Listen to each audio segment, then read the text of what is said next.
So you can see I went ahead and I welded this up real quick. Is it just moving on the jack?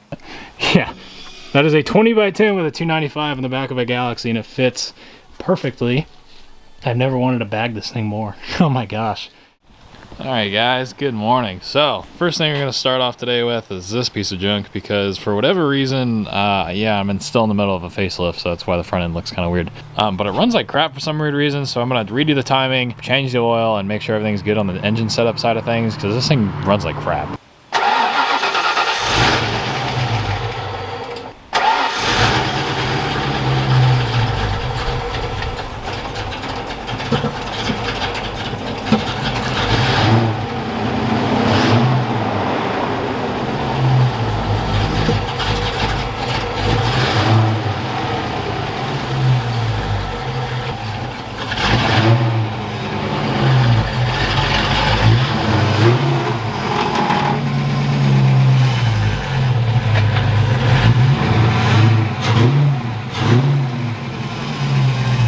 First thing we're going to do is go ahead and reset base timing. So pretty sure this engine has 12 in it. I should have put 15 and listened to everybody, but I'm stubborn, so I tried doing this and it didn't work. Runs like crap, has no power, it's pig rich, so I wanted to adjust the TPS as well as add 3 degrees of timing. I'm going to set it at actually 15 base timing this time. Hopefully that'll make it run a little better. Because this car used to be pretty fast. Now it's a turd. I mean, my truck would absolutely blow the doors off this car. This guy, pop that off. I'll go ahead and fire it up and let it warm up a little bit before I go ahead and retime it, just so I know everything's good.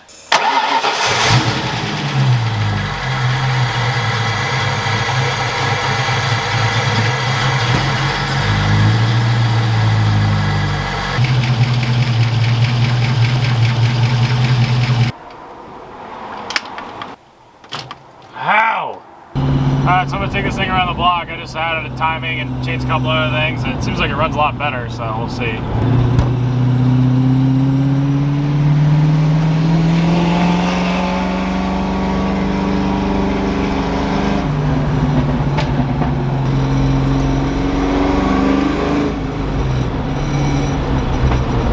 I'm also in work boots that are really wide, so if I miss a shift, that's why. Transmission grinds when it's cold. Only third and fourth. You can see that? Just ground again. My foot's all the way on the clutch. Like, you have to go super slow when it's cold, but you can bang it when it's warm. So I don't know what's up with that. It's kind of weird.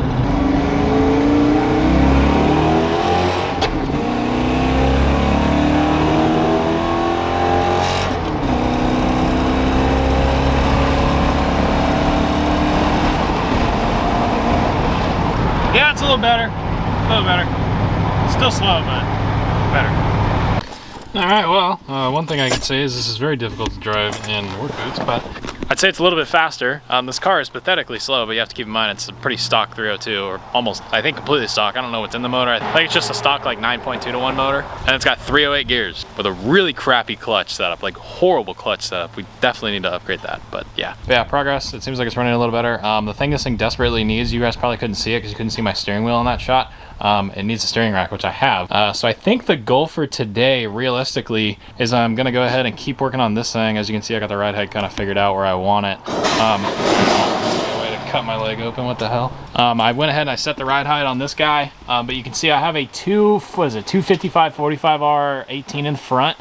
This is what some guys run on the rear, and you can see it kind of bulges out on the side. And what's going on here is it's going to be like 2 inches higher in the front. It's not going to be this low in the front, but the issue we're definitely going to run into is when I turn, it rubs the fender pretty bad. As you can see right there, it just pushes the fender out. So that's not going to work. We're going to have to do something about that. But so yeah, I went ahead and I ordered a JBA. I went ahead and got a 235/40, so it should be significantly narrower, a little bit shorter. And then I should be able to get the clearancing to go a little better, but I need to go ahead and shave this lip inside of here to get it to fit. You can see it's literally just smashing into that, so I need to modify that a little bit, which we'll do in a future video. But I am going to go ahead and tackle the 4-link in this thing, get underneath it, start mocking up some bars. See, I pulled most of the interior pieces out of the car. They still look good, which is awesome. And we're going to go ahead and make this stance a actual thing. You can see it's just kind of thrown under there right now. I need to actually square everything up, measure it, start throwing some bars in this thing, so let's get right to it. All right, well, got myself a new handy dandy welding hood. That one's actually a little bit nicer than the one I had, so might as well use the time to upgrade. Got the welder over here, and I'm gonna go ahead and finish up this wheelhouse on this side. So you can see it's tacked in over there, so I just gotta finish welding it, make it look like this side. You can see this side's all done, seam sealed up, so I'm gonna go ahead and knock this out, start getting the 4-link set up. Alright, so I got all the welding done. I'm gonna go ahead and put the actual seam sealer on. This is the stuff I use. It's from Napa. I like it because it's already black, so it doesn't stick out as much, at least, if you can't get access to paint it. But I've already used basically this whole thing. I'm gonna go ahead and pull this guy out. Oh, that's not what I wanted. No, it didn't come out. Alright, so this wheel well is all done. So you can see this there. This is our finished product. See, kind of up and around. Pretty much fully sealed in. So that's all good to go. So now I'm gonna go ahead, throw the wheels under it, get the ride height figured out. I'm basically gonna figure out how high I can get these 295s without actually hitting the wheel tub, and then go ahead and start laying some bars. So let's get these things under here.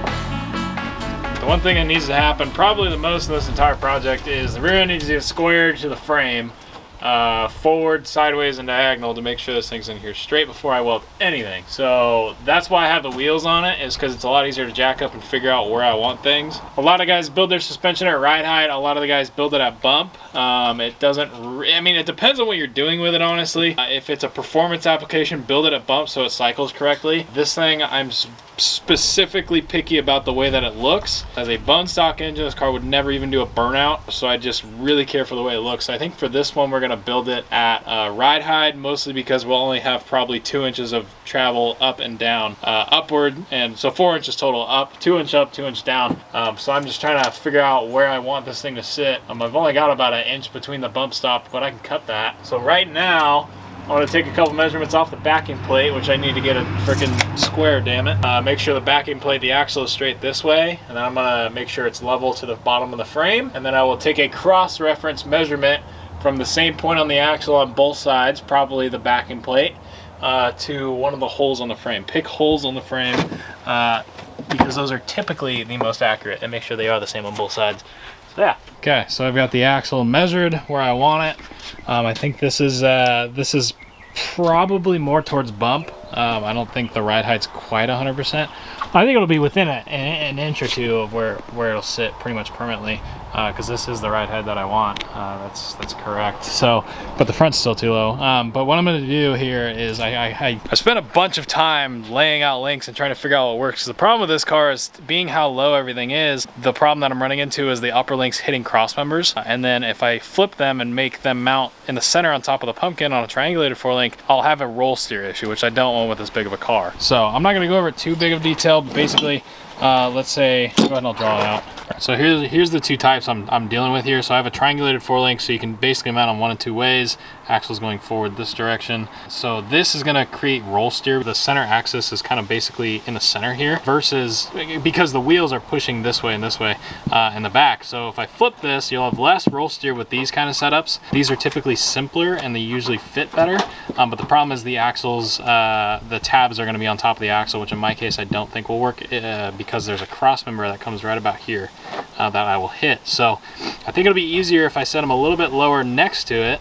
This side is more beneficial, but I think in my case the problem is, being how low I am, where these center links are going to land is exactly where the drive shaft is on my car. But if you can run this kind of setup, it's preferred, because this setup does typically have more roll steer. I do have the 2 lengths right here. So here's the original lower with this kit. I need to cut this and match this length right here and start mocking off in the car.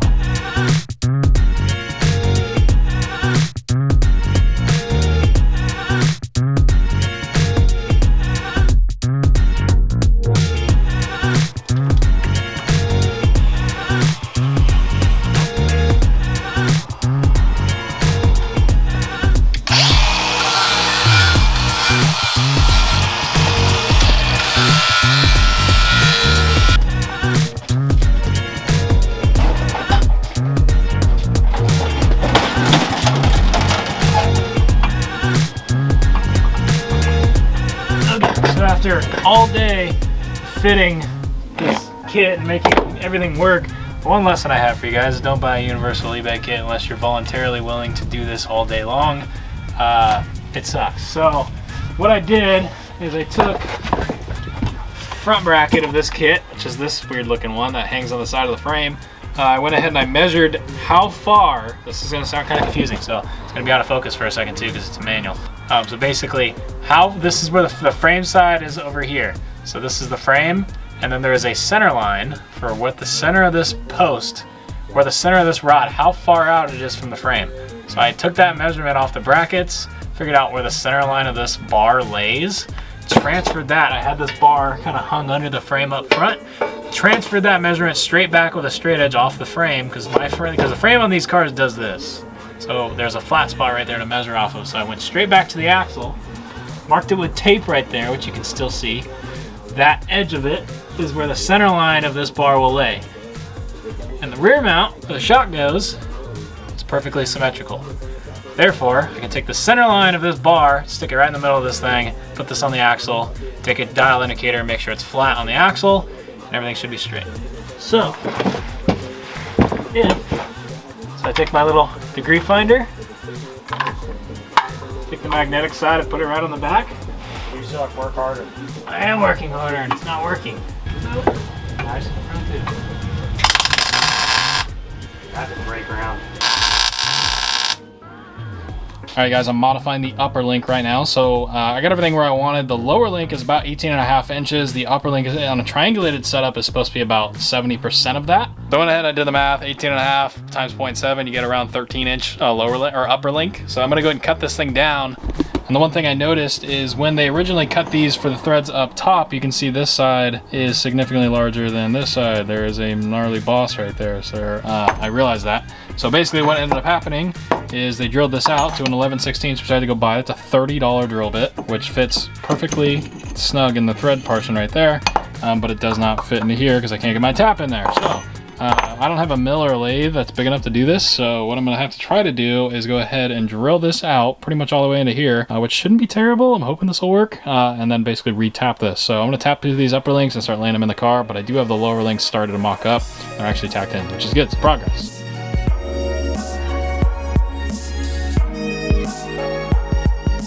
It's gonna suck. What the f? What?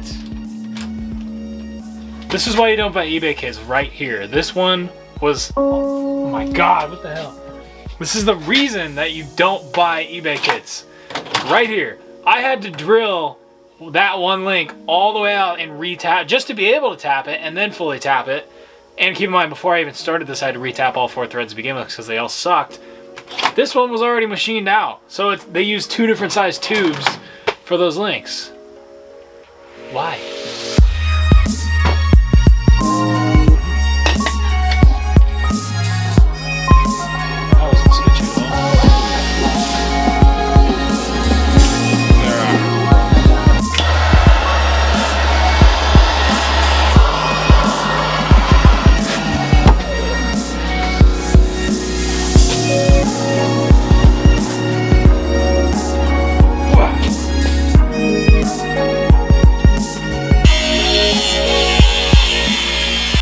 Alright guys, so this bracket obviously did not fit on the frame, go figure, right? So what I ended up doing, there's only like a solid 4 or 5 inches on the frame of these Galaxies is actually flat and straight. So if you're gonna 4-link one of these cars, be prepared. So what I ended up doing, this is just a rough cut, so 3/16 plate, this whole thing's made out of 3/16. So basically what I did is I bent them the other way and I re-welded it. So I made this little top bracket. So this basically sit flush where the leaf spring mount was, because I cut that off. You don't have to cut that off. I ended up cutting mine off because I'm stupid. So if I were you, just make a misalignment spacer for the original mount. But if you cut the mount off, this will sit where the leaf spring mount was, and then I'll basically weld this entire flat plate onto the frame, and then I can weld this bracket fully. I haven't welded it fully yet. I think I want to weld it with a 220 welder. I welded this top piece with just my Lincoln right there, and it seems like it welds pretty good. I mean, it looks like it's fine, but I'd like a little more penetration. You can see I had to fill in a gap on this side, so, but yeah. Pretty happy with that. It should work. Should work well for what I'm doing it for. You can see I've spaced it off the frame perfectly, so then basically when this thing sits flush, the link will bolt right up. So yeah, I'll come back in the morning, I'll show you guys what I'm talking about, and I'll actually mock it up on the frame and then fix this one. All right, so here is our final product of the lower bracket. So it's gonna be kind of difficult to film, but hopefully you guys get the point. So that lower bracket there is at 0.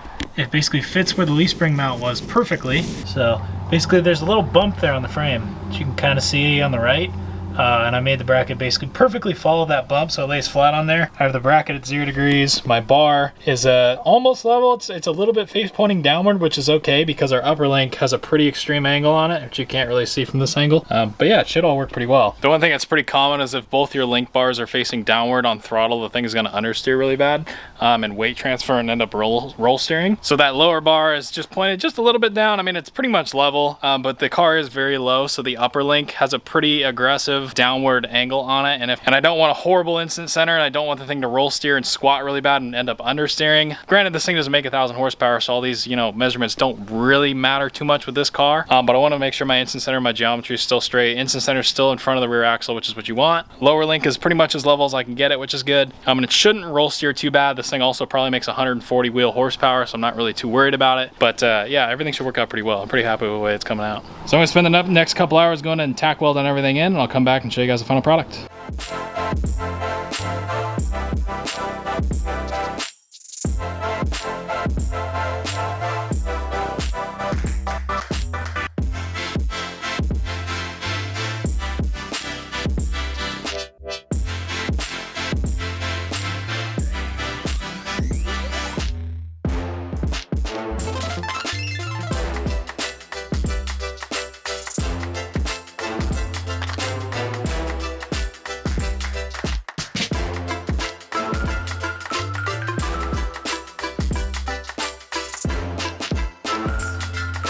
Alright guys, so I just finished up welding the brackets, so I wanted to show you guys something real quick. Not necessarily trying to teach anything here, but I'm simply showing you guys how I am doing it, not how to do it. So there's a big difference here. So there's what's called axial and radial loads on this bracket here, so the lower link bolts in here. So what I did was I added a triangulated link here, so we have a vertical point of support and a horizontal point of support. And that basically triangulates the whole thing. The only thing I wish I could do, which I might later, is add some sort of vertical support on this side of the bracket. But up front like this should be more than plenty, because we do have an overlay plate on the back which will weld to the frame. So that will be welded all the way on all 4 sides. So you can see I went ahead and I welded this up real quick. I'm pretty impressed with this little 110 welder. It does actually get hot enough to weld this. I was impressed. I didn't think it was going to. But after doing a couple brackets, it seems like it's doing just fine. So you can see there's our burly bracket. I think this will be a little bit stronger than what was there before. And we'll go ahead and put this on the car.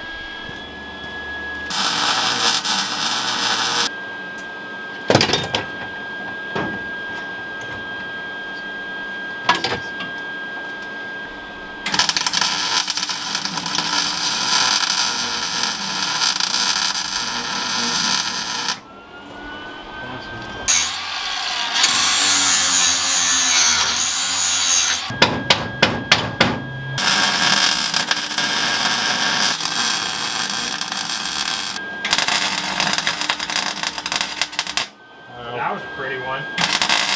Alright, so we're actually going to cycle this thing for the first time to see how it does. If it all works. Huh? Just pull it out. Should come out. See? No longer a good vehicle. It works for exactly what it Turn away from the motor and the Sean, I can literally bump this thing. Really? Yeah. I'm about to bump it right now. Yeah, you are. There's the axle sitting. Oh, the jack maxes out, but that's You're bumped light right there. now. That's literally bumped. Wait, can I still roll a wheel? Oh, look at that! And the axle is doing what, Craig? It's called... It's touching the So yeah, so when you bump an axle, it's sitting on the bump stops. Craig, I could reach my hand all the way up in here and grab the top of the tire. Yeah, and it still spins, huh? Oh. Dude, that's so sick. Well, no, like I can come in all the way up and grab the top all the way around. Yeah, it's not even close, huh? No, heck no. Tubs for the win. You're attacked pretty much all corners and stuff like that. Yeah. Just to help everybody. Yeah. Nice. So, not bad for a little engineering. Look how low I Now, could put this car. next, did you measure from this? I got a question for you. All right, you guys. That is... Look at it, it looks so sick. So this thing is quite literally fully bumped. It's on the bump stops right now. That's as low as I can get it. You can see our angle on the links isn't like anything insane. I have inches to spare up top, so I could I could really drive it around at this height if I actually wanted to. I'm not, but you can just see I have plenty of room up there. It's not even really close. It's bumped. It's sitting on the bump stops. And then you can see the upper and lower links are doing their job, keeping everything in. So there's the whole triangulated setup right there. It does work really well. The only thing I think I'm gonna have to adjust is right here on my upper link. For some of you guys that have done suspension work, you can see they're not quite on the same axis.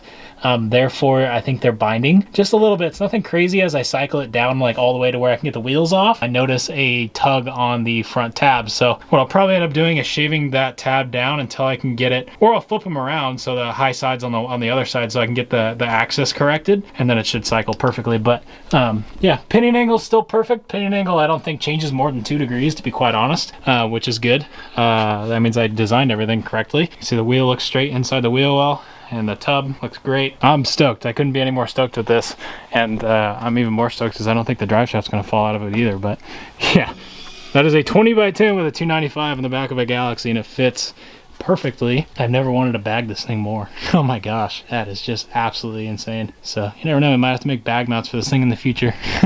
But yeah, so I recently went into a couple of the different forums, and I like the Facebook group forums for those of you guys that are into this.